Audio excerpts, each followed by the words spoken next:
8 months ago, I made a video called Showing What I Looked Like When I Was Normal. In it, I showed photos of myself from 2001 to 2010. Going from a prepubescent 11-year-old with an obvious lesbian stance, to a malnourished and depressed brown-haired teen, to a chubby normal young adult in a lame beret. Obviously now, I am a disturbing, obese, attention-hungry icon who has been wearing a scarf to hide my double chin for 8 years. What happened in those years in between to make me this way? When did the true descent into completely insufferable begin? Who was I from 2010 to 2016 when I started my YouTube channel? That time period has been hidden for a reason, which is why I refer to it as the lost years. As of today, they will no longer remain lost. Buckle up, my sweet dudes.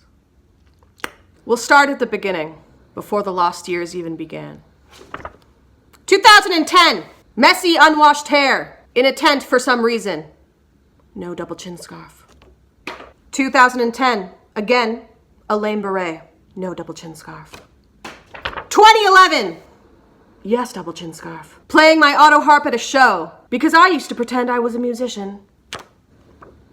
2012, the descent begins. If you look closely at the photographic evidence, I am wearing 3 circular objects around my neck. Those are, in fact, bouncy balls. But not just bouncy balls. Inside of the bouncy balls are eyeballs that light up when bounced. I would buy light up eyeball bouncy balls, duct tape them to a piece of string, and wear them around my neck every day. It was during this period I did not wash my hair. I did not only not wash my hair, I did not brush my hair. I had what my friends referred to as a pizza slice in my head. A large triangular knot that took my hairdresser friend Jonas 10 hours to brush out when I finally kind of got my act together. My double chin scarf is a piece of shitty velvet from the Salvation Army. I am wearing 2 Hawaiian shirts at one time. Not pictured is the gold dollar store tiara atop my head. Turns out when you're secretly an insufferable, it doesn't come out slowly or gradually over time. It explodes in a supernova of annoying. This photo leads me to believe that I thought I was sexy in this moment. I'm uncomfortable, but I also greatly respect the unwarranted confidence. This is me with my arm around my uncomfortable ex-brother-in-law. At the camera, I am pointing a large staff that is made out of empty cans of Pabst Blue Ribbon duct taped together.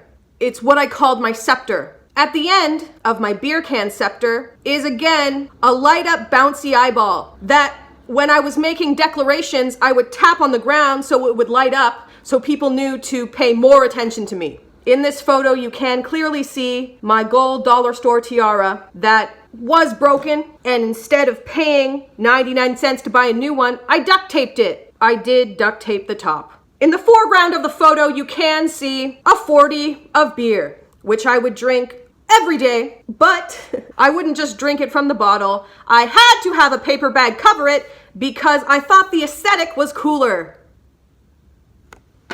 Almost every time I noticed a photo being taken of me, I would give the middle finger because I knew, unequivocally, it was the coolest thing to ever happen in the history of humanity.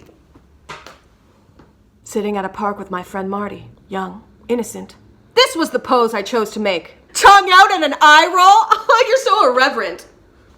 2013. I took the plunge and dyed my entire head green. I also took a fancy to taking a 4-year-old bottle of mascara that had completely dried up, taking the broken wand, rubbing it on top of my eyebrow hairs, and pretending that it looked like a normal human eyebrow. This next photo may be disturbing, so I'd just like to give a warning. This is me snuggling with my then boyfriend, just embracing that straight lie with such full force, I'm almost terrified that I'm capable of it. 2014. Making out with an inflatable flamingo and inflatable orca. If you look closely at this photo, you will see a plethora of pink flowers tied to my neck. Those were fake dollar store roses that I cut the stems off of and, yes, attached to string and then gracefully draped around my neck. 2015, when I discovered the joys and hilarity of mouth shapes. I also discovered that soft-serve McDonald's cones tasted like frozen Cool Whip, and I was here for it. I began to bathe regularly, and after my baths, I would braid my hair into a plethora of braids, so that the next day, when I would take them out, my hair would be a poof, though. This was during my phase where I thought to be cool, you had to embody Bart Simpson. I'm not sure if you can see, but I am, in fact, chewing a toothpick, because I thought nothing made you more nonchalant, and nonchalant was the pinnacle of Bart Simpson. Honestly, it would be easy for me to look back at these phases and painfully cringe at the things that I did and wore and said. The fact that I wore light-up, bouncy eyeballs around my neck every day is literally the most annoying thing that I've ever heard in my entire life. But I don't really let myself shudder at these pictures, because I was just trying to figure myself out. I still am. What I see when I look at these pictures is a girl who's trying in her own way. So it doesn't make me feel sad. It makes me feel cozy and grateful that I was trying. When I look back at earlier pictures, when I would make myself throw up, or I would pose with my arms at inhuman angles in a desperate attempt to try to make myself look skinny, that makes me kind of sad. Because I wasn't trying to figure myself out. I was trying to fit myself into an idea of a person that I thought would make me matter. I let myself be held back by this idea of what a girl should be for a long time. Throughout my childhood, I used it to feel bad about myself.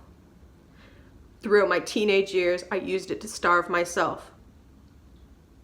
And somewhere through adulthood, I questioned it. I continue to question it. And I found that questioning the idea of what a girl needs to be to have value has led me to a life so full of magic that I literally feel like a wizard sometimes. Like, fuck you, Harry Potter. You're trash compared to me. I am obviously insecure and still figuring out a lot. But I am trying in my own way.